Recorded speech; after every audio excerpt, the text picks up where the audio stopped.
This week in PlayStation, we're talking about remakes. PlayStation shifting course when it comes to PC, and we're going to build our own PlayStation rewards program. We'll have all this and more because this is PS I Love You XOXO.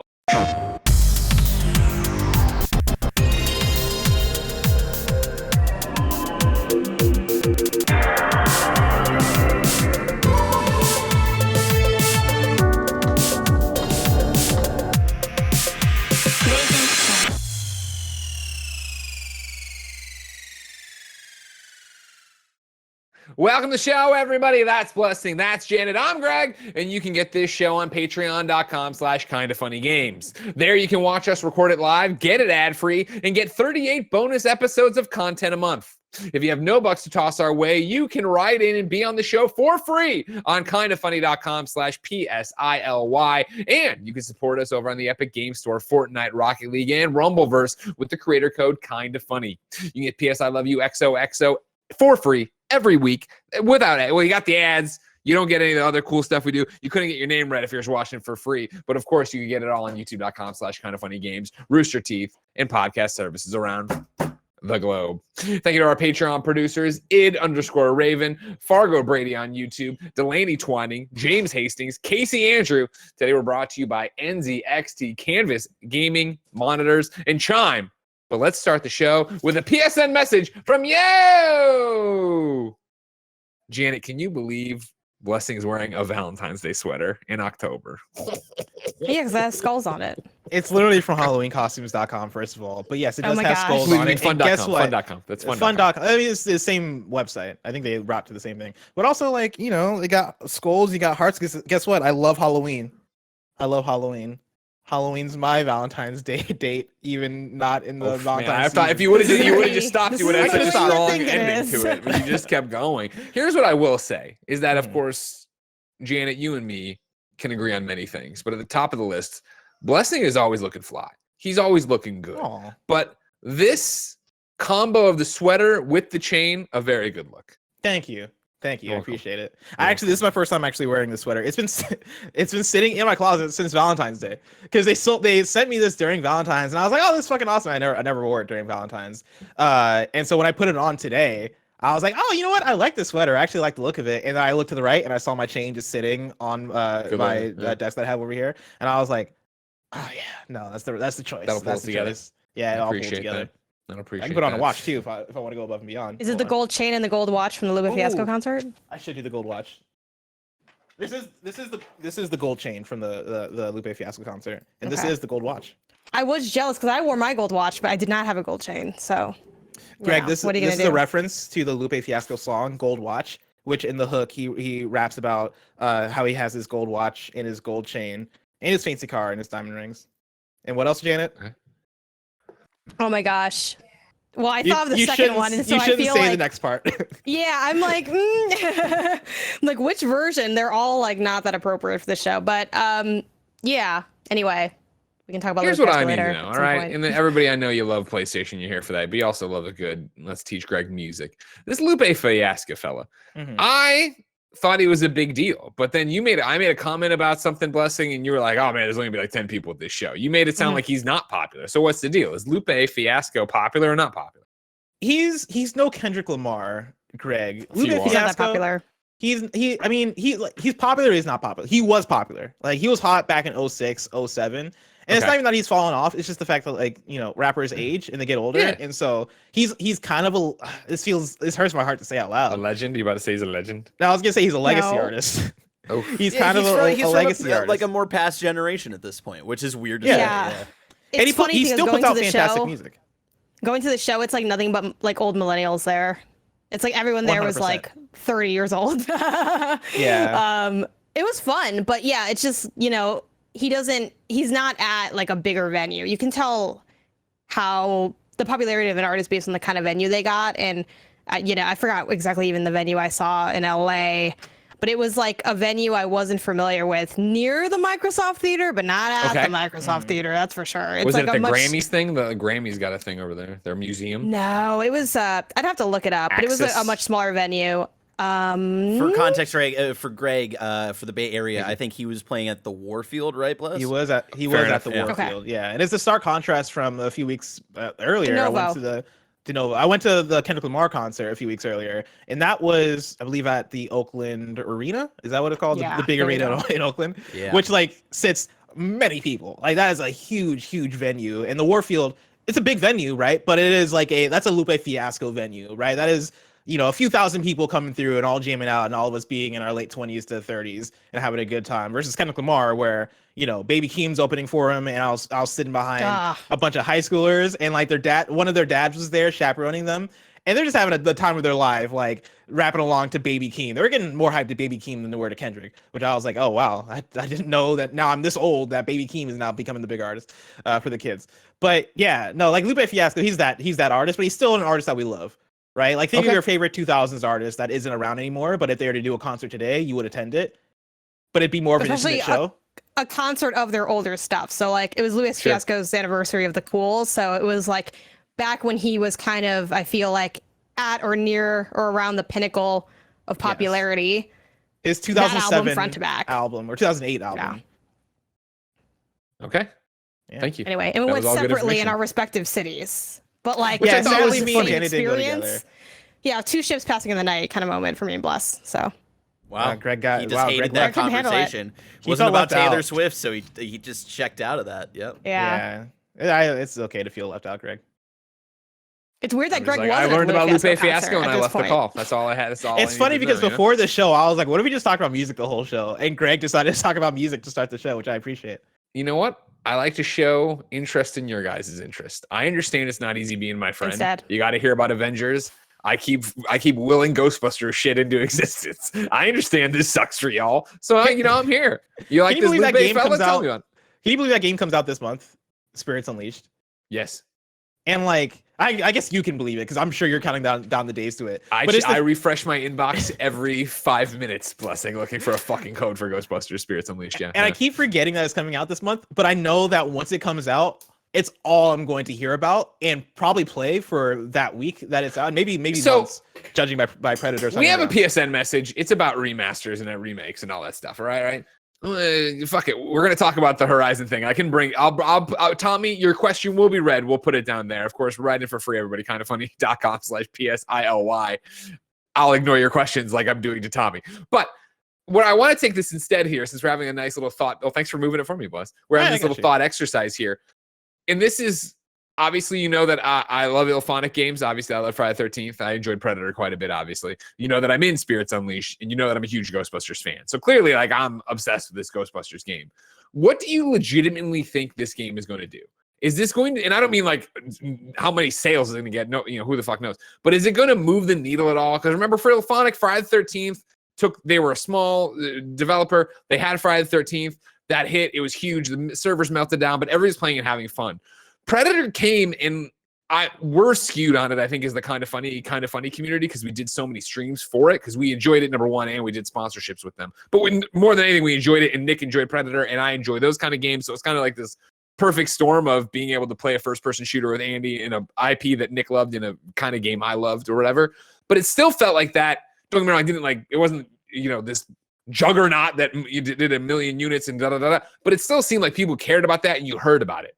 Ghostbusters Spirits Unleashed, as a Ghostbusters fanatic, I am so excited for it. When I tweet about it, I am greeted with people being like, I can't fucking wait to play, yada, yada, yada. But of course, I'm Greg, so I'm attracting Ghostbusters fans.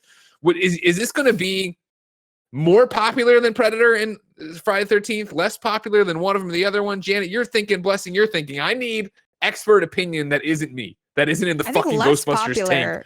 But can you remind me the pitch of this game? Of what the idea is that it's asymmetrical multiplayer if you want it to be. This is their first game that has single player. Okay. You can play the whole thing single player, but it's 4 Ghostbusters versus 1 ghost. Oh man, it's like, because it's in that same vein. I'm gonna say less popular because I don't think the IP has the power of the other previous IPs. Sure, don't say that. Like in terms of wider reach. No, please. I Greg know. Is anything, he's self-aware of. Thank you. Greg has never lied and been like, Marvel's Avengers is perfect. He's like, there's a lot of problems and I like it. I'm here. I'm hanging out. and this is who I am. I'm hanging out. So yeah, he's just there, you know, he's having fun and we are there, right? Like that's Yeah, the situation. 100%. So I feel like less popular, but I do wonder if it'll like really have a bit of a boom just because of the season that's coming out at, because it is that Halloween time. Yeah. But I don't know if that's enough to carry it like that. Like I feel like Ghostbusters ain't hot in the streets like that. Like people don't The want to. one thing I would think toss people want to be the out ghost. that I think is an interesting comparison, or not even comparison, but in the realm of comparison, is that remember, Evil Dead did really well at launch too. And I, in terms of an IP, I would think Evil Dead is less than Ghostbusters. Like there's more Ghostbuster fans And than even like Evil Dead. Predator as well, right? That's where it gets weird. And like I think Predator, I think let's take away even the IP of just being Predator. I think Predator got away. It can be more exciting and get your friends into it if they don't give a shit about Predator because it's a first-person shooter and you're a monster. Okay, that makes sense. Whereas like Ghostbusters, sure, it's quote unquote first-person shooting, but it's a proton pack you're running around with and a neutronal wand, right? Like it's not like you have to. It's not like you're just shooting, which makes sense in some games. And then Friday the 13th was part of that, whole. That was an asymmetrical multiplayer game that hit at a time when those weren't a dime a dozen. Yeah, there was Dead by Daylight. I'm not trying to take anything away from them, but it was, here is Jason in that game. Again, Dead by Daylight now has every horror IP under the sun in it. At the time, it did not have nearly that many. Now, Greg, you might remember, was Predator Hunting Grounds, was that on PS Plus or on any free? No, it was services PlayStation published, but so it was PC and PlayStation to launch. Gotcha. I see Ghostbusters Spirits Unleashed is going to cost $40 at launch. I asked because like I think that might be the barrier to entry for a lot of people, is that like for this game that's coming out, that it's for like a well-known IP, but I imagine it's going to be more of what we've had from Ilphonic in terms of, oh yeah, like asymmetric multiplayer. It's kind of a niche thing, right? It's going to speak to a group of people, but not necessarily to everybody. I think the $40 buy-in might be enough to like not give it the oomph it needs for a player base to easily come in and just have a good time with it. To jump in, I want you to keep going. I'm shocked that it's not on Game Pass or PlayStation Plus, or they didn't do any kind of deal for a, like you're saying, asymmetrical multiplayer that you're going to play with friends. I thought, oh, it's a no-brainer. They'll sign a deal. Yeah, and the place where I'm at with it is I think this is going to do better than Predator Hunting Grounds, because did Predator Hunting Grounds even do good? I know we played it, we did sponsor and that's stuff. what I started with, where I feel like it's skewed, where we enjoyed it so much. Streets. Like people were talking about it, people were playing it. Did they say but, like, what they played was good? That's not what we are here to talk about. My question is, were we those people? Is it just because we're in that bubble of people that were playing it, or were other people playing it? Because I don't think I personally did not hear many other people talk about that game that weren't us, and we had a good time with it. But like a lot of me having a good time with it was the fact that I was playing it with y'all on stream, and we had the memes, and we had the moment where we're running by Nick, who's playing the Predator, and he's just standing there, and we're like, is that Predator? Is that Nick?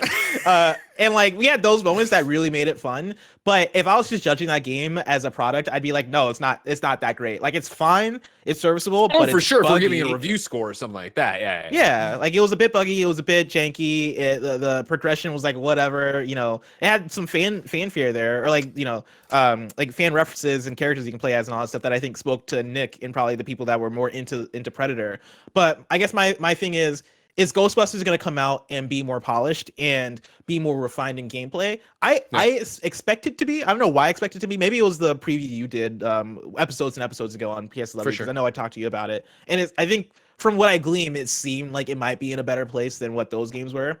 And yeah, again, I mean, take everything I say with a grain of salt, again, as somebody who is in the game and a huge Ghostbusters fan and an Ilphonic fan, I guess. But that'll also kind of make me an expert in some ways. Yeah, it definitely, in the preview I played of at GDC, ran and looked better than Predator or Friday the 13th ever did. Now, again, that's not a live service environment. That's not a thing. What will it actually pan out to? I don't know. So I think it's going to do better than Predator. It's definitely going to do better than Arcadegeddon. But I think the question is, does it strike like Friday the 13th? Because you guys can correct me if I'm wrong. I feel like Friday the 13th did hit for a lot of people. That is one that I feel like I did hear a lot of people talk about Friday the 13th. That was a blast to play. People really had fun with that. And that was, myself included, banging the drum for it. And then it got so popular that it crashed the servers, which then meant you were seeing news articles about it, even if it wasn't that game is good or bad. It was, oh man, the game's so popular, it's broken or whatever. So that's kind of the space where I'm expecting to hit, is maybe in that Friday the 13th place. Okay.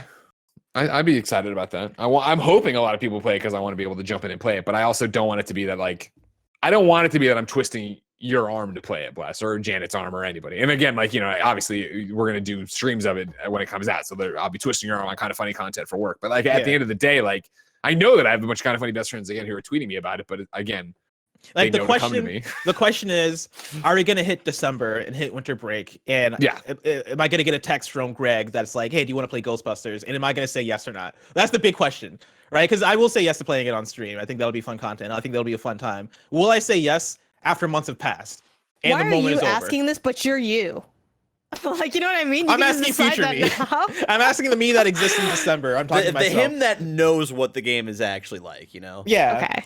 Will that version of me be like, you know what, Greg? Winter break, Greg? Yes, I'll play for Ghostbusters. Would you not just do it to be nice? be nice? No. Is that not? And like, no. I mean, all right, well, you know what? Unless I really want to hang out with Greg in that moment, then I'll do it. But like, will I play? But you and I would play other games together, right? We'd find something else to play. Yeah, of course. Psych-Boy, when are we gonna play Destiny, Greg? I've been playing. I played, man. You know what I mean? Oh, really? Yeah, I did like 2 nights. Oh, okay. But you know, that's something. Yeah, no, I really enjoyed it. I would go back to it more. An honest evening's work, you know. A couple reviews came in, and then I'm looking for the Ghostbusters codes or the next codes and all that stuff too. It'll be like, even for what you're saying though. I will be interested to see if come December will I be playing Ghostbusters Spirits Unleashed, because it is a game that like I'm excited to play it, blah, blah, but like once I've unlocked everybody or done all the stuff and platinumed it or whatever, like what would bring me back to it? I don't know about DLC for it, so if they're doing it, it's not a games as a service. They've talked about that, right? So I think, right? So it's they haven't. It's a shitty game as a service if they haven't talked about it. You know what I mean? So like if there's like updates and DLC and like new maps or shit like that or new ghosts, then yeah, I'd come back for that, and that's when I would text you. But again, that's going to be the let's get. And I guess that's the other nights thing, a week out of it. Because in my created premise, right, during the winter break, I'm not thinking about an update or anything. It's just a random Wednesday where Greg's like, "Hey, Christmas was yesterday. It's Boxing Day today, and I'm here. I got Ben in my lab. Jen's asleep. Let's play some Ghostbusters." I've had a look at that, and I'm like, "All right, sure, let's go." Then that's good. That bodes well. But if it is like an update scenario, I know it is. If there's like an update that is, hey, we're adding the Ghostbusters from the movie before the last movie that you can play as now. 2016, yeah. Yeah, the 2016 Ghostbusters, and it's gonna be a big thing. Like, I can see myself jumping in for that, right? If it's at the very least, 2016 Ghostbusters. that was my iteration, yeah. But no, if there's just an update or a reason to jump back in, and I feel like jumping back in, then yeah, I think that is also a success in my eyes for that game, at least for me, for how I tend to play these games. I'm fascinated. I'm interested to see how it'll actually do, because I think it's just a harder sell. Outside of, hey, do you love Ghostbusters? Yes. Oh, and this seems cool. Great. And then I've never been a Ghostbusters fan, it's going to be hard to look at a game and be like, well, now you can be a Ghostbuster though and chase your friend as a ghost. Be like, well, I don't want to be a Ghostbuster. I'm like, okay, well then the concept's kind of broken. Whereas, do you want to hunt the predator? Do you want to run from Jason? Those are all, I think, a little bit more easy to wrap your head around or not be like super connected to the IP. But we'll see soon enough, ladies and gentlemen, October 18th. Number 5 though. I read for the first time ever on this show. I read the 5 that I put on. Let's talk about the topic of the show. Ladies and gentlemen, the day you'd all been waiting for happened this very week here in these United States of America. PlayStation Stars officially launched on our PlayStation apps on all of our cellular phones. Yeah! And it is a what do you mean, Bless both salute the flag in different ways? Horrible goddamn adventure we are on, ladies and gentlemen. If you don't know PlayStation Stars, it of course is PlayStation's new loyalty program. Earn rewards and complete campaigns to unlock rare digital collectibles. Join for free. What is PlayStation Stars? I'm reading from PlayStation.com, of course. By joining PlayStation Stars, you can use your gaming skills to collect unique digital collectibles and earn rewards. Complete campaigns, earn points, and show off your collectibles in a digital display case on PlayStation app as a way of celebrating your love of play and PlayStation experiences. This launched. You were able to get into it, log into it, and go, and it would crash, and it would shit the bed and do a million things. We go to VGC, where Jordan Midler had the top level. Of course, PlayStation Stars lets players earn rewards by completing a variety of campaigns and activities. It has a 4-tier level system in which all players start at level 1 and can work their way up to level 4 by buying games and earning trophies. While the service allows players to earn digital collectibles, Sony has been firm in its assertion that these aren't tradable, nor are they sellable. This appears to be in an effort to differentiate them from NFTs, which have proved controversial in the gaming space. Controversially, the service appears to offer high-tier users priority customer support, which has been received poorly by players in regions where the service has already launched. We've talked about that before in a number of shows of just like, well, that kind of works with every loyalty app, right? Like my United Care, my United.com mileage plus, when you hit gold or silver, you get a special number to call that bumps you to the front of the line. PlayStation doing that. Of course, going through doing these campaigns, you earn the collectibles. You also get points that you can then put aside to then one day spend on games. People have been excited about that. That's a good idea, right? And why not spend this on games? Now that it's out, people are doing the math on it, and it's fucking terrible. Derek Strickland at Tweaktown writes, Sony's new PlayStation Stars loyalty program leaves out critical information on how to best earn points, but gamers have discovered specific point ratios. At first glance, the PlayStation Stars program doesn't look great. The landing page shows players will get 50 points for completing a campaign to buy specific games. Some of the games, like NBA 2K23, are $69.99. Others, like Inscription, are $19.99. Sony says that PlayStation Plus subscribers will automatically earn PlayStation Star points for purchases made on the PlayStation Store, but it doesn't tell you how much. Gamers have discovered the ratio. Sony will reward 10 PlayStation Star points for every $1 that PlayStation Plus subscribers spend on games. So, if you buy NBA 2K23 for $74 after tax, you'll earn 740 points, plus the 50 points from completing the campaign objective. It still takes a lot to actually redeem a free game. Right now, gamers can trade in PlayStation Star points for 5 games at the following rates. And I cut some of them, but The Quarry, which of course is a $70 game, is 17,500 points. Sekiro, which is a PlayStation 4 game for $60, is 15,000 points. Hades, which is $25, is 6,250 points, 6,250 points. These ratios are still high. Gamers have to spend $1,750 to unlock a single $70 game, for instance. That's about 24 full-price games. These, and that so that you stick with it because the article's still going. Derek's giving you a lot of information. These are just rank 1 ratios. It's assumed that gamers will earn more PlayStation Star points as they rank up.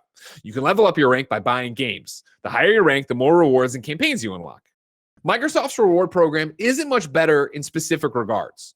Microsoft gives more rewards per dollar spent, 20 points per $1, but conversely doesn't offer free games. Instead, you unlock gift cards. A $50 Microsoft gift card costs 50,000 points, which would require $2,500 spent. The good news is that there's plenty of ways to earn Microsoft reward points, like taking quizzes, polls, and doing quests/objectives on Game Pass, which PlayStation, of course, in the moment for PlayStation Stars does not have. It is about doing these things. But all that aside, if you wanted to go through and you wanted to unlock these collectibles, you get them and put them up on a digital shelf. Barrett, go ahead and show the B-roll here of my Twitter. And just look at my PlayStation 3 stacked up there next to a T-Rex, stacked up next to a Stargazer. We put this out. It is god-awful and Looks ugly. great. I love it. It's all icy. Doesn't look photoshopped whatsoever. It looks like really bad Photoshop is the thing. Like, at least add some shadows. I don't know. Definitely doesn't look fake. Janet, I have not heard your hot take on PlayStation Stars. I assume you opted in. You jumped out there. Maybe you could. I mean, again, day morning of, I got in. Then day of, when I was trying to do more, it just kept crashing. So I don't know if you were able to get anything. Where are you at with PlayStation Stars?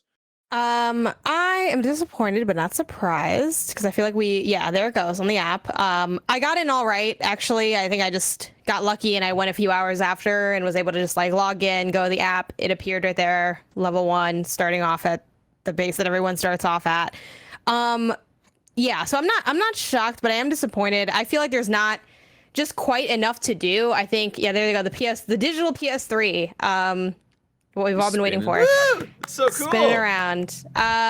It's just the ratios aren't great. I think it's a little convoluted, at least the way they kind of sort of present it to you with, you'll kind of get extra points because of this, you getting this specific game, and then you also get like the points on the purchases. Again, if we compare it to other services, it's not completely egregious. It is a bit worse than like Nintendo's, which is 5% basically back for every digital purchase and 1% on physical purchases for like how many coins you earn. And again, same idea. You can use those coins to then buy games.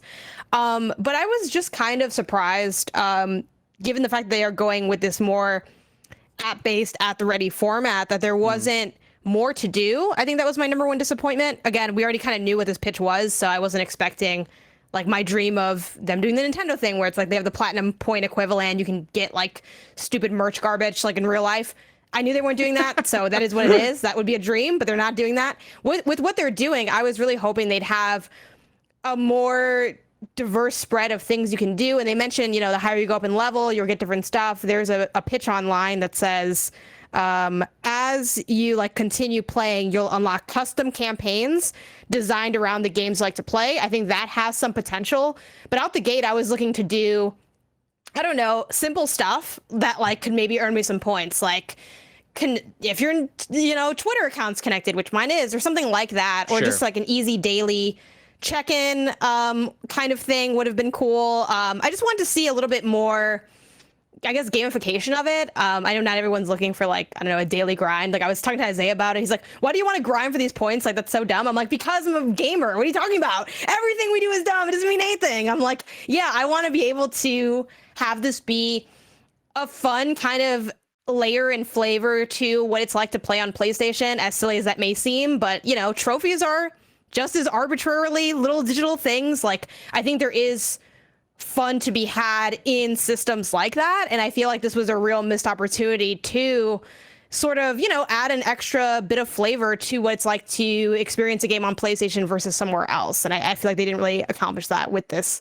initial launch. But and it comes back to, of course, you know, this is, you know, them initially launching. You hope PlayStation Stars evolves into a reward program we want. But a lot of people wrote in the exact same stuff you're talking about, Janet, right? Emmett Watkins Jr. wrote in to kindafunny.com/PSILY, just like you can for free, and said, honestly, they should just copy Microsoft rewards as closely as possible. Give weekly quests attached to earning trophies, using PlayStation features, checking out games, and using PlayStation Plus. Give bonus points for maintaining streaks of quest completion over multiple weeks. Introduce special quests for new releases and hardware, and give points for every PSN purchase made, not just specific games. The main issue with PlayStation Stars is that it takes way too long and takes too much money to earn enough coins to use on the PlayStation Store, and the digital rewards are useless since they're self-contained to just the Stars section of the PlayStation app. Microsoft rewards work because it ties all of the parts of the ecosystem together. What's happening? What's happening right now? I thought it was just in my ear, and then Janet started reacting to it too. Yeah, that was weird. I think Bless's headphones came out, so then it was playing off of the speaker for a second. Oh, sorry, were you guys hearing the echo? Yeah. It did the thing where it muted again. It wouldn't let me unmute, and so I had to like unplug and replug, and then it came out my speaker. My bad. Emma goes on. Microsoft rewards points can be used to get more than just Xbox games and Game Pass subscriptions. They can be used on any Xbox PC hardware sold in the Microsoft Store, and more importantly, they can be used to buy gift cards at other retailers. I don't know how hard it would be for Sony to expand their Stars offering to keep up with these features, but I think they have to, or they'll be laughed out of the conversation when it comes to reward systems. Stars would be a fine service, but for all the attention given to it, it's disappointing to see how minimal of a service it really is compared to the competition. Which is all incredibly well said, right, Blessing? Yeah. I think there's nothing in this pitch for what PlayStation Stars is that strikes me as inspired and not sterile, right? Like I feel like they're speaking to us more as consumers as opposed to people who play video games on their platform. Sure. I think the comparisons to what you're saying on Xbox and what you're saying on Switch are apt in terms of the Switch keeps it simple, right? The Switch doesn't really do much in terms of its rewards program. It really is like they have the coins. I know there's like stuff that you can like accessories and stuff that you can get with the points. But like I'm in there because I want to get a percentage back on all these digital purchases that I make, and I want to be able to get discounts on upcoming games with that stuff, right? That stuff is fun. I like that. But for what they're doing here with PlayStation Stars in terms of the rewards, in terms of the JPEGs that they give you on a shelf that you don't care about, like there's so much you can do that I think will speak to us on that gamer level, right? I think Janet, what Janet described sounds perfect in terms of, yeah, give me daily objectives to do, right? Like give me stuff to achieve. Make it so that, hey, if you're playing God of War, if you kill 30 enemies today, you get this reward. You get 10 cents or whatever the fuck it is, right? Like give me alternative ways to earn points and have those things be fun and have those things be engaging.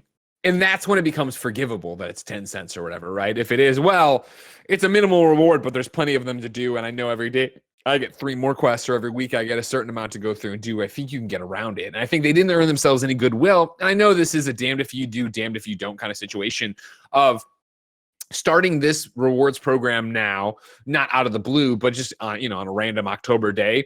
And then it's been this, I've seen a lot of people upset that previous trophies they've gotten don't count towards this. Previous purchases don't count to this. So there is like one of the campaigns that is, to get the 50 coins, you have to buy, NBA 2K23, Saints Row 5, the TMNT collection, Last of Us Part 1, Inscription, Madden NFL 23. And from what I understand, at least on launch day, right, the people who had already bought Last of Us Part 1 don't have that counted because they didn't buy it when the campaign was running, but they can't go back and have the thing ping it and notice that it already owns it and shit like that.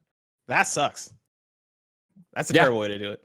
And I feel like that was so much of this, of course, is your first impression. And I think so many of the first impressions on this were that sucks. That this is just like, okay, it's a free thing we opted into, of course, whatever. And maybe in 6 months from now when campaigns are dropping for buy new games and they are games that aren't out yet or you haven't bought, sure. But for right now, it's just such an underwhelming, lukewarm presentation that is like, they had such a, I would say, terrible showing in that state of play when they were like, here's some of the digital collectibles you'll get. And we're all like, this looks dumb. And didn't drop in and it didn't drive home the fact that this would be a way to get stuff for free or to earn points to do these kind of things to make it worth it. Again, to have it come out now, it's just like, what I don't see this being something I turn on and go for. Now, granted, of course, we're in a different position because we're getting games for review. So we're not, buying. And if I was on the outside and I was trying to min-max how to get games for free, maybe it'd be a different conversation. But then I think I'd be even more upset that there aren't daily challenges, that there aren't trophy challenges, that there aren't this. Like the main way to do it is to like spend $1,750 on a video game, or that's probably the wrong number, but like spend somewhere around that for a video game. Oh no, I think I got it right. Get 17,500 points is the thing, right? For like each $60, each $70 purchase. Buy enough games so you can get one free, right? You can get a discount. And yeah, like if there are varied ways to go about it, I think that would help out a lot. And if those ways were things that felt worthwhile, right? Things that felt engaging, things that felt fun, I think that would go a long way about it. But yeah, I think the entire PlayStation Stars launch it's been rough, just in the sense that not even that it's not working, but even though it is not working, but just in the sense that it's so unexciting and it just feels like bloat on the platform in a way that, oh man, I open up the app and the logo's there and I'm not going to use this thing, right? It's another thing for me to ignore on the PlayStation platform, which I don't think works in PlayStation's favor necessarily. And it's also that weird thing of like, was it yesterday or the day before where it launched? And it reminds me of the meme of like the two things shaking hands, and it is Overwatch 2's launch not working, and now PlayStation Stars launch not working, right? They're like shaking hands in the middle. But at the very least, at least Blizzard got DDoS. Like PlayStation just couldn't launch this thing. Nobody really cares about PlayStation Stars enough to give it a DDoS attack. They just couldn't get that thing off the ground. But I don't know, Greg. Like, could we do it better, Greg? Like, does PSLW have the facilities to figure out what a better? I think we can build a better PlayStation program. Yeah, don't you, Janet? Sure, at least from a conceptual standpoint and the technological aspects. Oh, sure. No, we don't know how to do it. Well, Isaiah built we can stuff, get Isaiah in here. Isaiah's in the chat right now. He said, buy 24, get one free. Bold promo to run. I know, now I'm like, I can't talk smack as freely because I'm being watched. The call This is a big moment. This is a big moment for Isaiah. I've added him as a moderator. He's not a moderator. Whoa! Should I unmod him and time him out? That's on you. That's on you, Barrett. If you do that, I can't stop you. I can't do anything. The one thing I do want to call out, so like I would not say we talked earlier, you said, right, that it's generic or vanilla and it's built for like consumers and not gamers, right? Mm-hmm. There is a little glimmer of hope of something I think is cool. And I don't know how much you've gone through it, but the Hit Play 1994 one. You seen this? Yeah. Can you explain what this, because I'll be honest, when I looked at this, I didn't know what I was looking at here. Can you break down what you're seeing and what this represents? So if you haven't opened up your app, or maybe you're over in London, oi governor, it's coming out the 13th, I believe, in there, but next week, either way. You open it up and you have all your campaigns there, right? And so then, you click on PlayStation Store picks, right?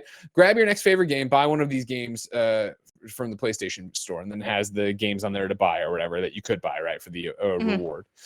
So then there's one on here that's for Hit Play 1994. It'll unlock the Sony Cord Machine as your digital collectible.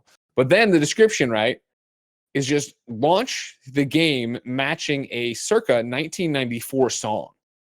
And so this one is like, actually, and guaranteed, you can immediately Google it if you want and get your answers right there.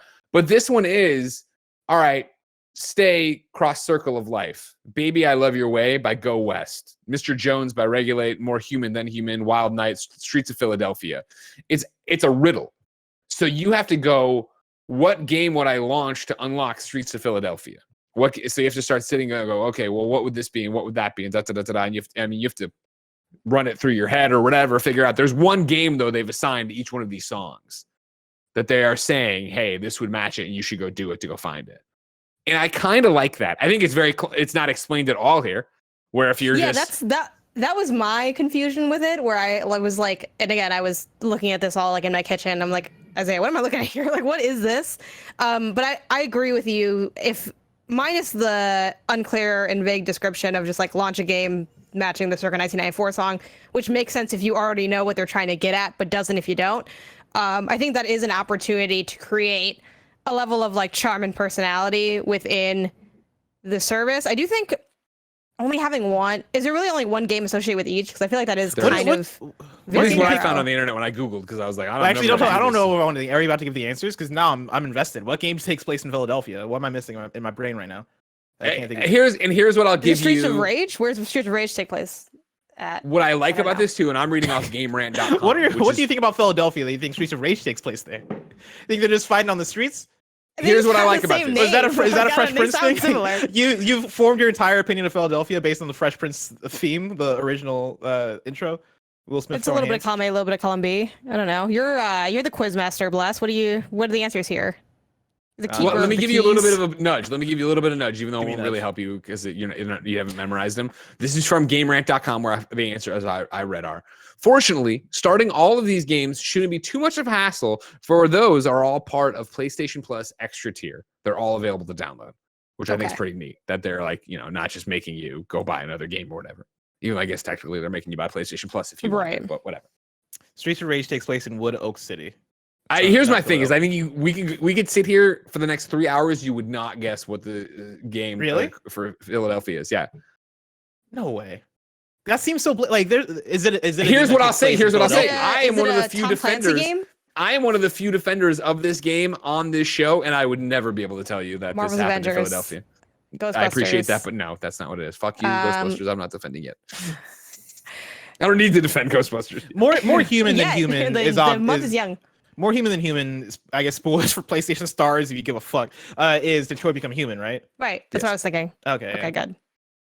What if I told you you're on the right track with that for Streets of Philadelphia?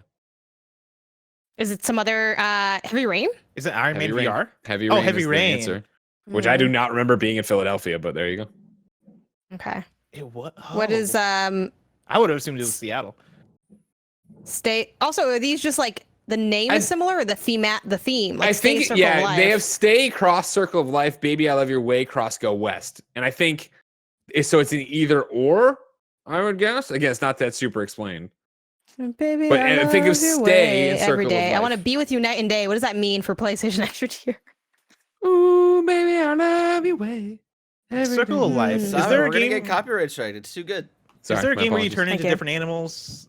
I feel like there's a lot of that one. games. What's the one that you like kill a bunch of animals with Tokyo Jungle? Nah, it's not that. Okay. Let's see. I would say for Circle of Life, don't get so hung up on that. Stay. What PlayStation game do you think of when you think of Stay? Stray. No, I appreciate you guys doing it that way. That's fine. Good job. Again, like I'm not Nailed it. shitting on it. It's a fun idea. I think it needs to cool. be noodled a bit, but it also kind of totally is like when I tried to do the Bless Who game, but you had to be in my head of like what Stay would be, and like there's I am so looking forward to that twisted episode. I'm like going through the backlog now. But here's what let me give you one more for Stay, Circle of Life. All right? Don't think of Stay as like somebody beckoning you to stay, but more like Stay, you can't leave no matter what happens, even if you died. Is it 12 minutes or 13? What Returnal? the fuck is it? 12 minutes. Returnal is right, Janet. Oh. Circle of... Oh, okay. Yeah. You know what? PlayStation Stars is fantastic. I take it back. For Baby I Love Your Way, drop that and think more of Go West, literally. Weird West? West of Dead. I appreciate it, but Red Dead Redemption 2. No. What if you needed to connect the United States of America? Oh, Death Stranding. Like. Oh There you go. baby, I see. Oh baby, yeah, that's kind of cute. These are kind of cute. I kind of All like right. these. Yeah. We could have Alright. had this without this dumb program. I'm just saying. Well, I do think though there's something to, again, you can Google the answers, so it's like there's that. But I think again, the gamification of a service like this is what it would be awesome if they had more of that, because even outside the points, like, let's be real, you know, I hate to be the bearer of bad news. You're not revolutionizing your budget with these deals on any platform, but they can be nice. And I think if you're going, especially for cheap games, you can feel that benefit. Like, that's what I've used like my Nintendo points for. I don't go out there and try to buy Mario plus Rabbids. I'm buying like Zabufu 2, and I didn't know there was a Zabufu 1, you know, like that's what I'm, you know, it was $3 on sale for 2. I got 12 points. Like that's how I personally use it. So I think just making it something that's fun to get. And I guess it's kind of a little bit of their logic with like, oh, so if you don't care about the $1 you save every 3 years, you can like have this digital collectible. But I think the fact that they didn't make that more like PlayStation homified and made it something that was a little bit more engaging is where they sort of fumbled the bag. Again, good ideas, bad execution, classic PlayStation. We're brought in, we're told to fix it, and we're already going through a bunch of different things. The first thing I would do is like, all right, cool. The display case and these non-NFT NFTs or whatever you want to call them, these terrible BMPs, that's all fucking deleted. We're ripping that out because that looks ridiculous and that's stupid. The campaigns themselves are fun and can be / should be fun, right? Mm-hmm. Buy one of these games or whatever it is to get the extra points. Of course, that sounds great. This little riddle thing, I would explain a bit better, but I would do it and have it, give you X number of coins. Because again, the argument here, especially when you're talking about PlayStation Plus, right, is that, oh, well, it's a reward for being a PlayStation Plus member. And then guess what? It is going to boost the PlayStation Plus downloads if everybody goes in and downloads Returnal, Death Stranding, Uncharted, Detroit, Until Dawn, and Heavy Rain. If you go through and get all these and do it just to play them, then great. That's benefiting PlayStation there while giving you something to do. And back to Janet's point is I would have them be at least weekly, if not daily. That'd be better. Because right now you got 25 days left on the store picks, 25 days left on the Warriors Challenge, which is right up your alley, Bless. Yeah, I was just looking through that. And like even with that one, the World Warriors Challenge, right? The whole thing with that is just trying to honor fighting games. And you have like what? You said it was 30 days for it? Yeah, there's 25 days left. 25 you have 25 days left for it, and the objectives are basically, I assume, boot up Street Fighter 5, boot up Ultimate Marvel vs. Capcom 3, boot up Mortal Kombat 11, and boot up Tekken 7. I wish they were boot up Street Fighter 5 and play as Blanca, boot up Ultimate Marvel vs. Capcom and run through the arcade mode, boot up Mortal Kombat 11 and do the Scorpion get over here. I think stuff like that would again, make these challenges a little bit more engaging and make us interact with the games in a deeper way, as opposed to me going to a thing, pressing a button, and then clicking close just so I can complete the campaign. Yeah. I do like the idea of them being like thinking of things that they like did well that maybe they could draw out further. The idea of it being from that shared library of, now, I don't think it needs to be in its entirety. And obviously they're going to want you to buy, right, Last of Us Remake and Horizon 8 or whatever, Horizon Remake, whatever they put out, they're going to want you to like engage with that. Save it. We'll get to that one in a second. Yeah. So I don't mind them having that element of it, but I do think there's a lot to be earned from getting us to engage with stuff that we already have access to if you are a PlayStation Plus super tier, whatever the hell the tier is called, member. And I think, yes, PlayStation Plus, of course, who could forget? Something too, as far as like the trivia-y stuff, I wish they had, and I get like, you have to, actually, I don't actually get you need to do on the app because at the end of the day, you have to launch the games on your console. I wish they had a little bit of this more visible on desktop, because if like on browser proper, because if they did and they did daily quizzes or things, I could totally see someone streaming that.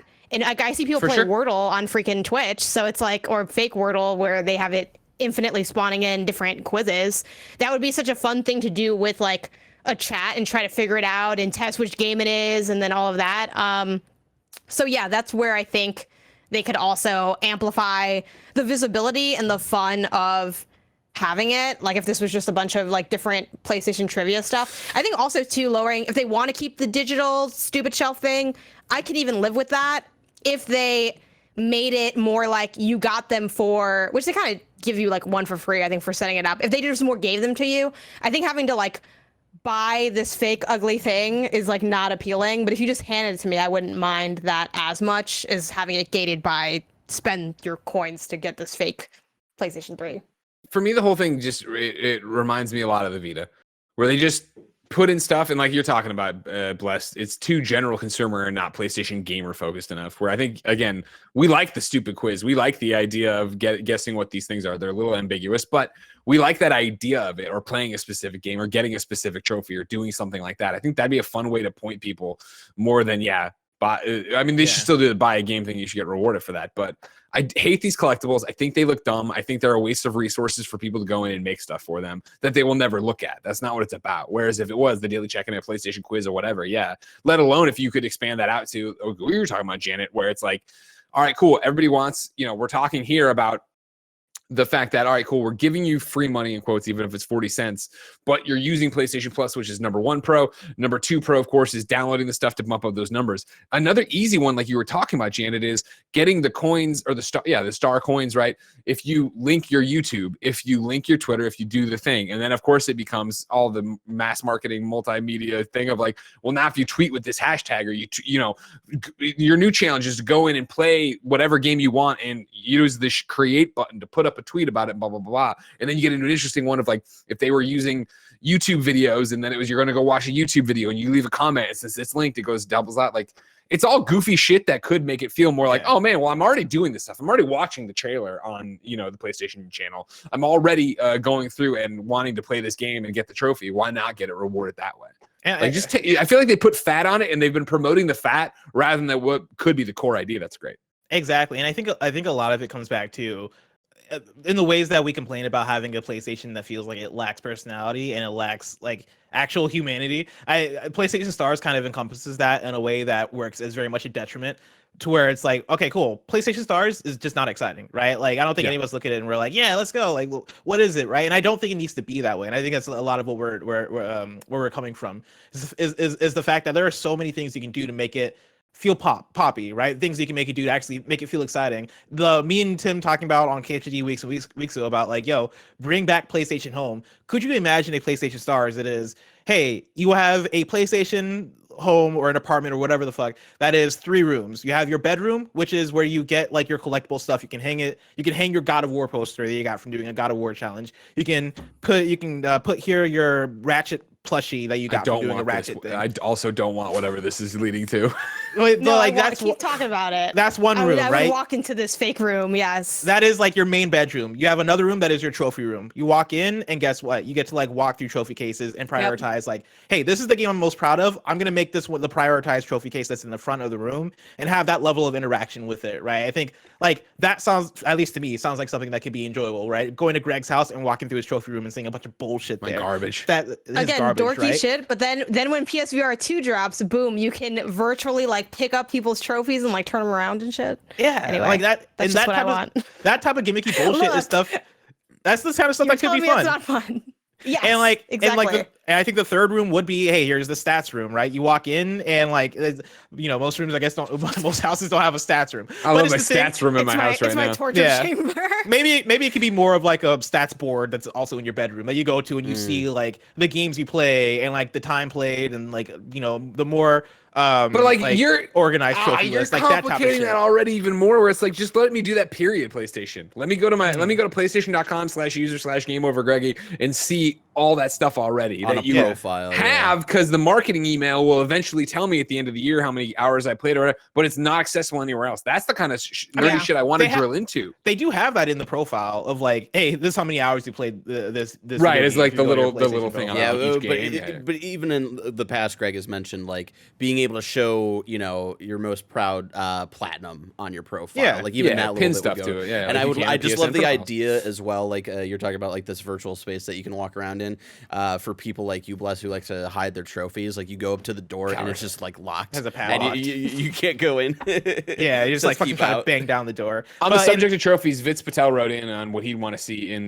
this here revamped PlayStation trophy system or reward system from PlayStation. I love you, PS. I love you. I'd love to see trophies in Sony first-party titles mean something. Have them as a metric to trigger discounts, credits, or tokens for how people are rewarded. I don't need digital collectibles when I just collected all of them in Astro's Playroom. Great point about Astro's Playroom, and then great point about the trophies, because obviously I've seen so many people want trophies incentivized as part of the system, but you have people like me that ruin the system, and they that get the easy ones. And I know that for one of the collectibles, I forget which one it or campaigns or that they've mentioned, it's going to be ultra rare trophies like doing it. The better way to do it would be, to Vitz's point of like, okay, cool, you can't control what everybody's doing, but you can control what the first party or PlayStation Studios games are, right, doing it. So why not go through and, have trophies there that do trigger certain things? That'd be an awesome idea. We can do this, everybody. And I hope PlayStation does. That's the thing. Like, we've made a lot of fun of the system and whatever. There's good ideas there. I just feel like it needs to have the fat cut off of it and really have it refined to be a thing. And I don't know. I don't believe they will do that based on how they've had their reward systems before and they've killed them. Yeah, this will probably just die in like before the PS6 comes out. And they're just resetting for PlayStation. But I think there is potential there. I think too, if they did really want to go a more digital route, because again, the money of it all of like, it isn't, I mean, it costs them the labor and the time to make whatever the digital thing is. But after that, it's just like, kind of evergreen. I think something simple like let me have desktop and phone wallpapers and just give me a wallpaper. Right. The fact that you can't have themes now, everybody shouted out themes that they would have won if they bring it back. Yeah, that'd be a great one. I like Danny Berg. He wrote in to kindafunny.com/PSILY and says, physical rewards. Give me some exclusive console plates or controllers maybe.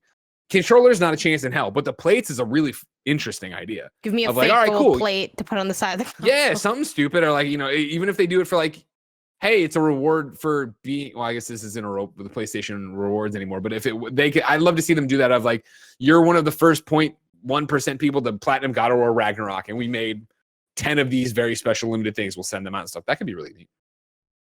I digress. What I think is really neat, of course, is patreon.com/kindafunnygames. You can go over to patreon.com/kindafunnygames to get this show early. You can watch us record it live, just like Bander SN, Yo Call Me Rob, and my dog Nick96 are watching live. You could write in, and of course, you get 38 monthly bonus episodes over on patreon.com/kindafunnygames. But guess what? You're not on Patreon. So here's a word from our sponsor. Shout out to NZXT Canvas Gaming Monitors. We are huge fans of NZXT here at Kinda Funny. And I gotta say, these monitors, they're Andy Cortez approved, Kevin Coelho approved, and Tim Geddes approved because of their sweet 1440p resolution with 165 hertz refresh rate and 1 millisecond response hits. That sweet spot for gamers due to the balance of picture and performance. And now available in a 1080p 240 hertz version for the most competitive of gaming situations. They're available in 27-inch and 32-inch curved displays, variable refresh rate support for all of the major GPUs. You can get the monitor just alone, you can get it with a stand, or you can get it with some pretty cool mounts. There's built-in software support with NZXT Cam that lets you control all your monitor settings directly on your PC. No need to mess with the clunky hardware menus to lock in your desired settings. They thought of it all. It's sold exclusively on nzxt.com. You can learn more about the NZXT FHD Canvas gaming monitors at nzxt.co/KFGFHD. That's nzxt.co/KFGFHD. Shout out to Chime for sponsoring this episode. What's the first thing you do when you wake up? Is it checking up on your credit score? I don't think so. At Chime, that's exactly what they do. With their secured Chime Credit Builder Visa credit card, you can start to build credit with your own money. All of this with no annual fees, large security deposits, or credit checks to apply. You can start your credit journey with Chime. Sign up takes only 2 minutes and doesn't affect your credit score. You can get started at chime.com/KFgames. That's chime.com/KFgames. The Chime Credit Builder Visa credit card is issued by Stride Bank NA pursuant to a license from Visa, USA Chime checking account, and $200 qualifying direct deposit required to apply for the secured Chime Credit Builder Visa credit card. Regular on-time payment history can have a positive impact on your credit score. Impact to score may vary, and some users' scores may not improve. Out-of-network ATM withdrawal fees may apply except at MoneyPass ATMs in a 7-Eleven or any Allpoint or Visa Plus Alliance ATM. Get your credit journey started with Chime. Sign up takes only 2 minutes, doesn't affect your credit score. Get started at chime.com/KFgames. Blessing, what happened this week in PlayStation? Greg, there's a big PlayStation shift incoming, right? And it's one that we've been talking about for a while, right? It is the PlayStation Live Service / PC gaming shift. We've gotten some progress on it this week. I got a couple of stories that fit within this one story, starting off with how players can now link their PlayStation Network and Steam accounts. I'm pulling from Jordan Midler at Video Games Chronicle. Players can now link their PlayStation Network and Steam accounts. The first game that allows players to do this is Marvel Spider-Man, which today received a patch which added this feature. A new registration page on the PlayStation website, which allows players to make the connection between their accounts, is also now live. Quote, link your Steam account to PlayStation Network to receive unlocks in this and other PlayStation Studios games, the web page reads. Quote, you will also receive the latest news, updates, and offers from PlayStation Studios games on PC or PlayStation platforms. Register by creating a Sony account for PlayStation Network or by signing in with your existing Sony account and password, end quote. That is the first half of the story. The second half is about how PlayStation games will wait at least a year before their PC release, except for live service titles. This again comes from Jordan Midler at Video Games Chronicle. PlayStation Studios head Herman Holst thinks Sony's future console games will have to wait at least a year before coming to PC, aside from live service titles. Speaking to Julian Chiez, Holst outlined the future of Sony's dual platform release strategy. Quote, I think going forward, we'll see at least a year between releases on PlayStation and on the PC platform, possibly with the exception of live service games, Holst said. Quote, live service games are a little bit different in nature because you want to have a strong community, strong engagement right away, right when you go live. So we might, in the case of our live service offerings, go day and date with PC and the PlayStation platform, end quote. What I want from you guys is a temperature check of where we're at with the whole PlayStation live service future / the PlayStation PC present / future. Janet Garcia, I want to start with you. PlayStation is going to turn into a PC. It's going to be one giant tower. But anyway, not actually. But I'm a little surprised that they did this just because I think still their North Star is selling you whatever shaped PlayStation box that they're selling. And this is like another layer to making it like you could just play it on PC. I will say, though, that really only applies if you care a lot about platinums, which obviously some people do. Like, I think we care about like getting trophies and platinums and things like that. But not every player. Janet. Not every player feels that way, where they're like, oh, yeah, the only thing that was keeping me on PlayStation was earning those like, you like it enough to want the trophies, but not enough to still be mostly playing on PlayStation. Like, I don't think that really is as big of a concern. I think this does start to, like, not beg the question, but I feel like now more than ever, I can see a future where they one day do a day and date that isn't just a live service. And that's what I'm kind of most curious about from this. Ultimately, I think, though, for, PlayStation fans and just players in general, this is definitely a win, because I feel like that was kind of an L to me, that it didn't have the ability to play and get trophies, because for me, I'm like, well, what's the point of going all in on just this another version of Spider-Man? I've already played Spider-Man. If I want to get the trophies, I have to do that on my console anyway. So I think for people like me that were maybe more hesitant on checking stuff out on PC, it makes it more of a one-to-one experience in terms of feeling like you're still part of that PlayStation ecosystem. So if anything, to be clear, they're not giving out trophies yet, are they? They're not giving out trophies yet on Spider-Man. Okay, cool. I was about to fucking go download Spider-Man on PC if you fucking tell me. But I do think this is the first step to them. 100%, and that's brilliant. Yeah. They should totally also, do that. They should make this. Move. This should be one of the quests this week on the freaking stars. Connect your PlayStation Network and Steam accounts. That should be. And we'll give you 25 cents. My thing about it is, I think you can only do it through the games, though. The Steam Circle or something. I don't know. I think you can only do it through the games, because even off of Jordan's article, he has a hyperlink. A new registration page on the PlayStation website allows you to do it. You go and do it, and it's just telling you, do it if you're logging into the game. It's not like I can't link my... No, there was a button there when I went this morning that's like, connect your account, and I clicked it, and nothing happened. It brought you back to the page, right? No, like literally nothing happened. Like I was clicking and I'm like, oh, this link is busted. So off of Jordan's, it goes on VGC, a new registration page also live. I click on that, right? Mm-hmm. And it's stay connected to PlayStation. Link your Steam account to the PlayStation Network to receive unlocks in this and other PlayStation Studios games. So I'm like, all right, great, continue. And then how to sign into your PSN while playing a game on PC. For certain PlayStation games on PC, you can sign into PSN to track your progress and access bonus accounts. And then there's 3 hyperlinks. Yeah. Sign into a PSN on PC, unlink from PSN FAQ. Sign into PSN brings me right back to the same page. How to sign into to PSN while playing a game on PC. Gotcha. Yeah, the site was That- busted for me this morning because I couldn't get. I would click the link on Jordan's thing. It'll bring you to that landing page to stay connected with PlayStation. I hit continue. Yeah. And that shit was not doing anything. Yeah, how to sign into PSN when playing a PlayStation game on PC. And then it's like in the game you have to go do it. So we're not there yet where I can do that. You're telling me a PlayStation website thing that they're trying to get off the ground isn't working in an intuitive way that should be natural, that should be easy to do? Heartbreaking. But again, like you said, we're getting there, and I think it's a great thing. Like the idea of like, yeah, popping a trophy in a PC version of the PlayStation game, that's awesome for me as a dork. But more importantly, I think the idea that if they are serious about these games as service and they are serious about them actually mattering and competing, they need to be on PC as well. And you need to be able to go back and forth between them. Because by Janet, I would love to be able to go over there and, if I get into let's just say it probably won't be, but let's just say it's Last of Us factions. I would love the idea that I can play it on my PlayStation, and then if I want to go play it at whatever 1440p and do all this crazy shit, I can. I think there is a 0% chance that they don't have it be that easy. Where it is pick up Last of Us Factions on your PlayStation, pick up Last of Us Factions on your PC, and your save exists in both. Oh, right. You can Les, go back and forth. It's really tough, Les. There's a lot zero, of complicated things in the back if they're end. not able to nail that. I feel like this is I'm gonna get memeing. flipped I'm doing the joke where I'm they were done like, for "Oh, crossplay is impossible," and then what was it, Fortnite, where they were like, "We just kind of turned on a button." It's just also that thing of it's PlayStation, and so anything can happen, right? You can have weird PlayStation decisions, though we have weird Nintendo decisions. But I think that this is gearing up for that not to happen, right? I think they start to connect the dots, right? Connect the accounts. Hey, we're gonna have a PlayStation launcher. They've not said it, but you gotta assume that is what they're working towards.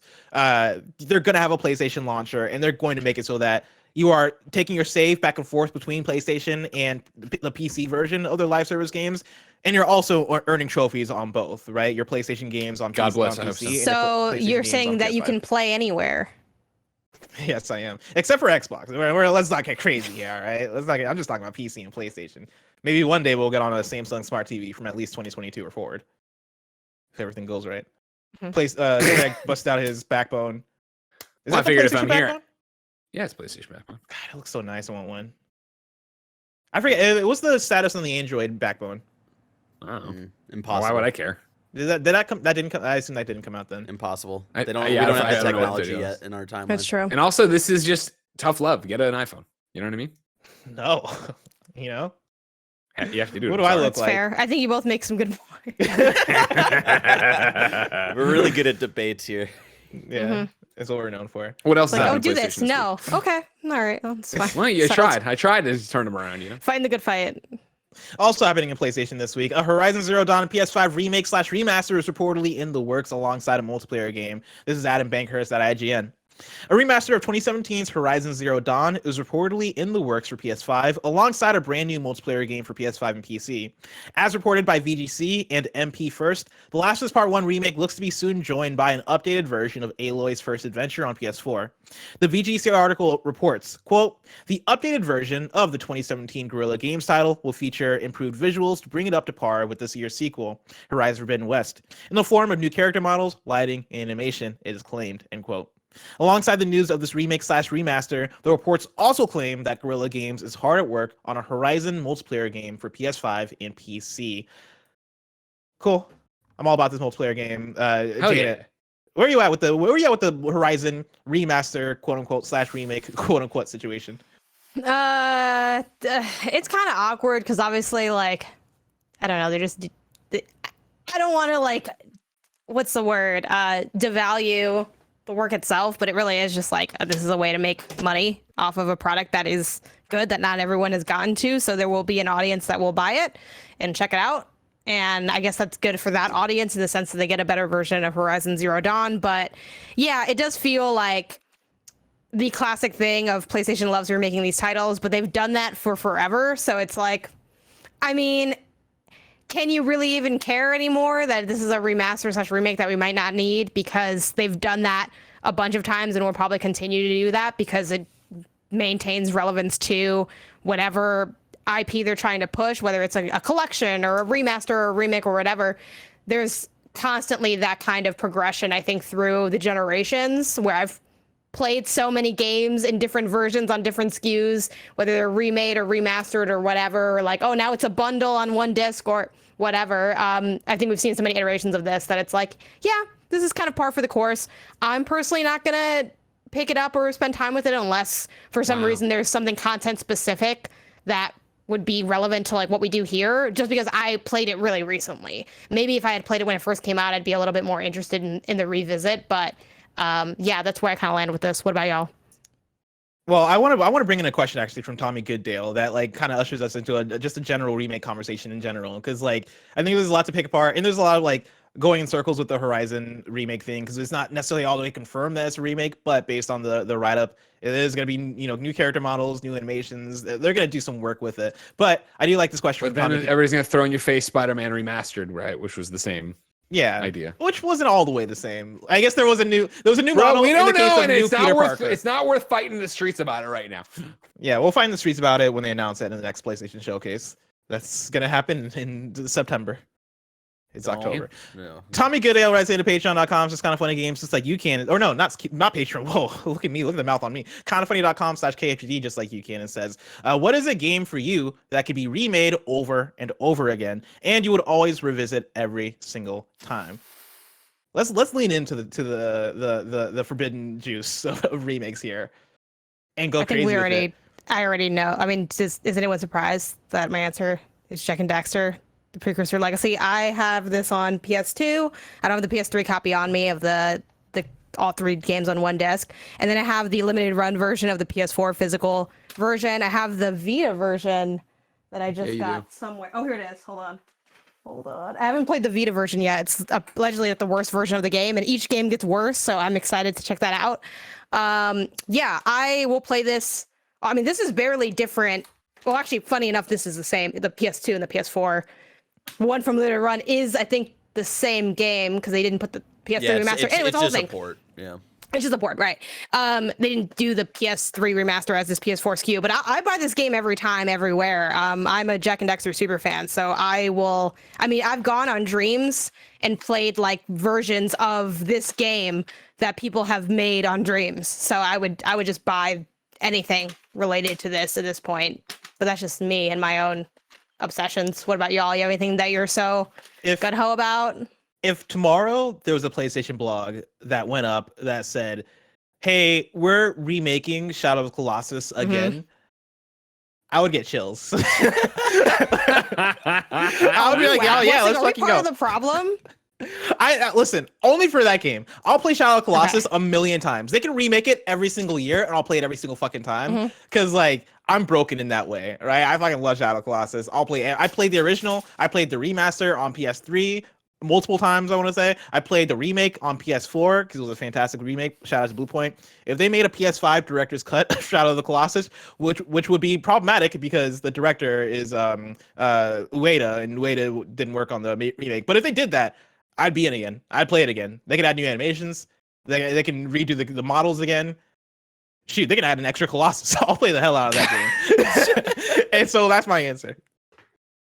My answer, I don't think there is a game. Like I don't think I'm just, and we all know that I'm the old game is old guy. Where I just don't want to, but games. I cannot. I hate replaying games, even games I love. And I hate is the strong word, but you've never truly loved a game. Have you thought maybe about that? Maybe that's true, Janet. Maybe I just love the chase, if the not thrill, persevering. Yeah. Oh man, who doesn't? God damn it, Blitz!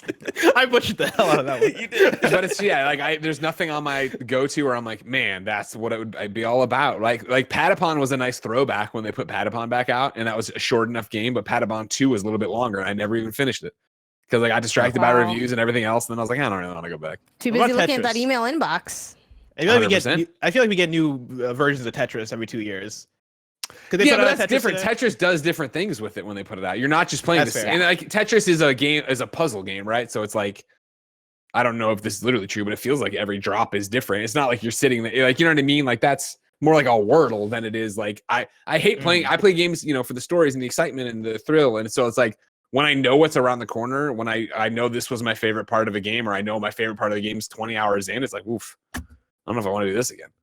And so yeah, I think nothing excites me less than the remakes. Even like the one, I guess, like I always toss out, like I would still love infamous, collection or remake or remaster of Infamous 1 and 2. But it's like, even then, I wonder how quickly that would wear off. When did the rose-colored glasses fall away? And I'm like, oh man, like if it's just a remaster and it's just a prettier version, I'm like, would I want to stick it out the whole time? They call me Blessing Replay Poppy in the streets. They do call you that. I've heard them say it. There are way too many answers that I could give for this one.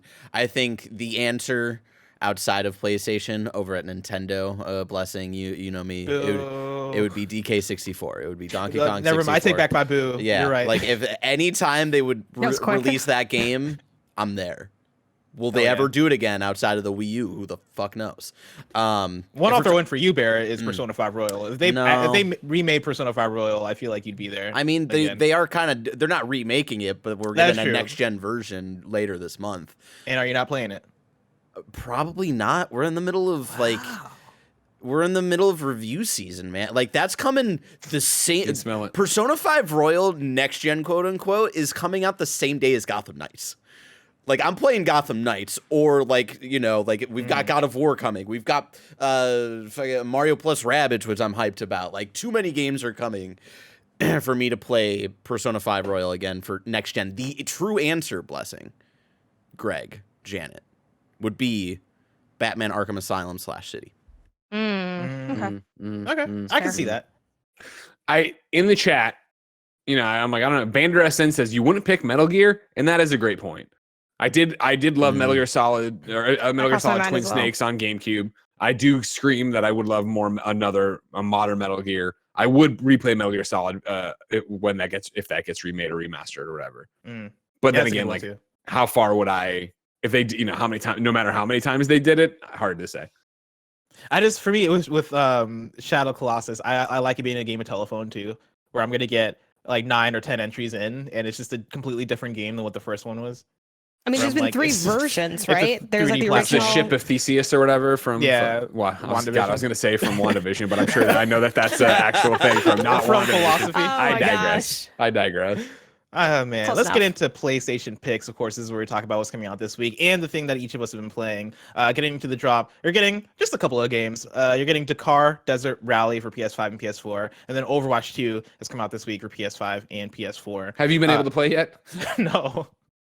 You have here for the drop, right? Like on the dock, it says like the game that each of us have been playing, and I just typed in Overwatch start screen because that is literally all I've gotten. One day. Damn, Greg, what you that pick to play? Redacted, working on a review game that I can't talk about. So instead, I wanted to call out something I called out the other day on Games Daily, but to put it out here again, Uncharted: The Hidden Kingdom. This is a fan project, an audio drama where they are telling their own Uncharted story. Of course, this is a fan project. They can't make money off of it. They did these little collector's cases with their CDs and stuff in it and all the information. You can go to Uncharted THK, so that's Uncharted: The Hidden Kingdom, Uncharted THK, and you can get the 2 episodes of it. It's 2 episodes. They're just shy of an hour, so it's like a 2-hour long thing. Their Sully is fantastic, on the money. Their Nate's great too, but I mean, like their Sully sounds like Sully or whatever. And it's just a fun little like, hey, what if we did our own Uncharted? And it's like, yeah, why not? That sounds awesome and super fun. What if we did this? What if we did this? Like, The voice acting would not be as good. What IP could we do like our own? You can barely hold your Obama for 5 seconds. Listen, I'm not going to perform on it. Let me just write on it. Let me write my own. Okay, fair. Jack and Dax. I've never played Jack and Dax. Let me write a Ratchet and What? Clank. You should. Greg is We a should Ratchet. have- Greg is Ratchet. Can we make Bless play Jack and Jan is Daxter when the We should studio do a opens? re-review of Uncharted, or I'm sorry, Jesus Christ, of Jack and Daxter. Sure. I just did the deepest dive earlier this year. Can I'm always ready to replay this game. Can I write my Jack and Daxter like fan story, and then we record it as an episode of PS Love You, like a special episode? Oh my gosh. I feel like that might be one of our highest Why viewed not? episodes of the year. Well, something get to has work to on be it. that. You know what I mean? Why not this? Uncharted: The Hidden Kingdom is an original 2-part audio drama. It's based on the characters from Uncharted video game series. It takes place between 2 and 3, following the established lore of the series. Parts 1 and 2 have a runtime of 35 minutes and 45 minutes, respectively. The adventure is self-contained, so listeners can enjoy it without having played the other games. But we suspect after listening to our story, you want to get to know Nate, Sully, Elena, and Chloe better. What's the plot? When Sully asks Nate for help with a little problem, the implications are far greater than anything either of them could have imagined. Trailed by a delusional psychopath, could Ancient clues from Arthurian lore lead to an incredible treasure or their ultimate doom. Join Chloe, Sully, Nate, and Elena as they face a heart-stopping adventure on a forgotten island. That sounds I enjoyed awesome. it as an Uncharted Dude. fan. I like a good audio drama, and it's really well done. So it's made by fans. I think that goes a long way. So check it out. Uncharted: The Hidden Kingdom. Oh yeah. Janet, what about you? What have you been playing? I just want to shout out that Bless wrote in the doc Overwatch starts Korean specifically, which is really funny. Oh yeah. Yakuza Like a Dragon, though, I will admit that I am not playing on PlayStation, so I am indeed living in sin with Yakuza Like a Dragon over on Game Pass. But you can play it on PlayStation. I just am not. Greg will have Greg's to use so Which Greg couldn't handle that. I Wow. know. Yeah. God forbid. Some of the Yakuza look. games are on PlayStation Plus, but I forget which ones. They're slowly rolling we all went of through them that out, I drama like believe. 2 weeks ago. Yeah, we did. I'm just gonna say you can play it on there. How you get there is between you and your God. You know, I don't know. I can't have all the answers. Between you and Jim But Ryan. I'm going all the way in on Yakuza Like a Dragon this week. I've been playing every day for at least 4 hours a day on stream. Wow. Monday through Friday. I'm towards the end of the week, and I still have a lot of the game left because the game is super long. But I'm having a really good time, and now, especially that I'm having like a good run with a meaty game like this, like I feel like I'm about to convert into one of those people who's like, have I told you about our Lord and Savior who's like a dragon? You should play it.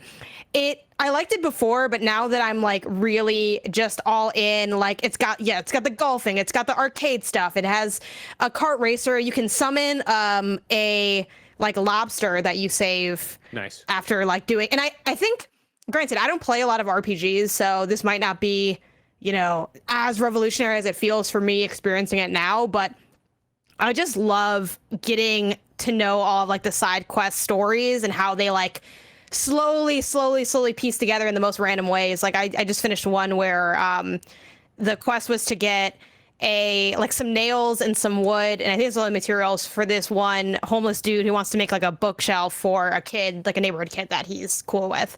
And I'm like 30 hours into the game, and when I stumbled across like the nails, I was like, y'all, the nails are here, we're gonna do it. And then I was just so invested in it, and that was just super fun. Again, I know if you've been playing a lot of games of that genre, you are probably well familiarized with the satisfaction of a long through line paying off, but I just feel like Yakuza Like a Dragon is so approachable, like as someone that doesn't do many RPG things because it's just way too taxing for me, other than like maybe Pokemon, like 2 other ones. It is just so charming and approachable and memorable. Even for me, where I zone out and space out on stuff, I think they just do a good job summing up key things, having like the main character sort of remind himself with like an intro monologue on what's going on. The fact that there's like all these dialogue charts that you can go into, like if you want to, like there's so much stuff going on, and it's also just some fun turn-based combat. I do think it's a little bit of a slow ramp up for the turn-based stuff being satisfying, but after a few hours when it really starts to develop, it's like, oh, okay, this is like very solid turn-based gameplay with an extremely charming story, and where everything in this world is fun to do except for the business management. Fuck the business management. I really hope I don't have to do the business management. I don't understand it. I've run my business into the ground, and I'm walking away. People keep applying. I keep meeting NPCs where they're like, they just submitted their application. Don't apply. We're not hiring.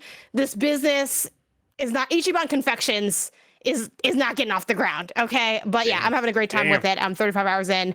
Chapter 9 of, 35 I think, hours, hell 14. yeah. Damn, you made me want to pick it Yeah. up or pick it back up, because like I played it during the launch You Xbox should. Series X launch period. I probably played 7 to 8 hours, and I hit a hard wall of like I just kept getting my ass beat. But I was having such a good time with it, the way that like I usually do with Yakuza / Judgment games. I always make it to that 7-hour mark, and then something distracts me, Yeah. and I don't come back. But I do think that it's such a unique flavor of RPG in the way that I think, because of its setting, because it takes place just in modern excuse me, in modern day, it is relatable in a way that I think helps for somebody who might not be as into RPGs to actually be engaged with the story and the characters and all that stuff. Like, I think for me, that's why I enjoy RPGs like Deus Ex or Cyberpunk or stuff that takes place in a version of the world that is at least, Sure. you know, that is similar to our world in some respects, right? Persona, stuff like that. I think RPGs in those kind of worlds are really fun, and I think Yakuza has such a fun style a fun goofy style to it that appeals to me. And so yeah, I really want to pick it back up now, like after hearing you spiel about it for a little bit. Yeah, you should. I'll do it. I'm pressing download. It's on my Xbox though, because I'm also a sinner. Yeah. Come on in. The water's fine. You know, come on We through. waited We for got it to Game come. It Pass. We came to got games at PlayStation. home. You don't need to wait anymore. You don't need to wait. Yeah, but my saves are on Xbox. I don't want to start from scratch. You know what? I can just probably play on xCloud. I imagine it might be on Xbox Game Pass. I can play it on my Steam Deck in that case. Yakuza Like a Dragon. Yakuza Like a Dragon is on Game Pass. That's how I'm playing it. Oh hell yeah! Okay, perfect. I'll join you in that pursuit. Hell yeah. You're monsters. You're both monsters. Ladies and gentlemen, thank you for watching this episode of PS I Love You XOXO. Remember, we're your PlayStation podcast. We come to you each and every Friday morning on youtube.com/kindafunnygames, roosterteeth.com, and podcast services around the globe. Of course, if you wanted to get it early, you could go to patreon.com/kindafunnygames, where you could get the show ad-free. You could watch us live as we record it, like Royal Martin, Omega Buster, and Cameron Kennedy all are. And of course, you could get 38 episodes a month of bonus content we only do over there. That's all on patreon.com/kindafunnygames or patreon.com/kindafunny. We combine them so you can go to one and get all of it. No big deal. It's all there for you. Ad-free viewing on every podcast, live viewing on every podcast. You get to have a good time. You can be a Patreon producer. You know the rigmarole. Now, important housekeeping for you. There will be no PS I Love You XOXO next week. Why? Because it's finally happening. On October 14th, we are moving into the spare bedroom, Kinda Funny Studios 3.0 or whatever the hell you want to call it. The brand new studio is up and running. Janet is coming up from LA. She will be hanging out with us for a marathon stream to end all marathon streams, 10 a.m. Pacific on youtube.com/kindafunnygames. And of course, twitch.tv/kindafunnygames. Come see our new home. Come see some of the new announcements. Come see why we want you to subscribe to Patreon to fund the thermometer to get whatever crazy show it is. And come watch me be crowned King of Halloween. I'm just putting that out there into the ether. It's going to happen. But good news, Janet, you can be Vice King, and Blessing, you can sit outside. Well, Janet's Lord of Holidays, so she actually is above you, remember. Yeah. I don't mind reporting to Janet. If I'm King of Halloween, she's Lord of Holidays, I'm totally fine with that. And Blessing, of course, King of Valentine's Day. There is already a nobody loves Halloween. love more than him. You do know that seat is filled already. No, well, I mean, yeah, Spirit Halloween declared me King of Halloween, remember. Cisco will be there too. Everything's happening next week, Friday the 14th, which means we won't be doing shows next week outside of Monday and then Patreon vlogs that I do each and every day. So come on Friday, and then we'll see you in 2 weeks for another episode of PS I Love You XOXO from the new studio. What if the PlayStation Showcase happen next week? Oh, wouldn't that be the worst thing? I don't want to put that out there. I won't put that out there. Why, Blez? Why would you put that out of the universe? But like, wouldn't that be the worst thing that could happen? Jim Ryan, you son of a bitch! If you're fucking listening and you pulled this shit, Tim just had like a heart attack somewhere out there in the ether just because you put that out in the universe. I'm sorry. Don't do that. Stop. Well, what if it happened? What if it happened during? Ladies and gentlemen, until next time, it's been our pleasure to serve you.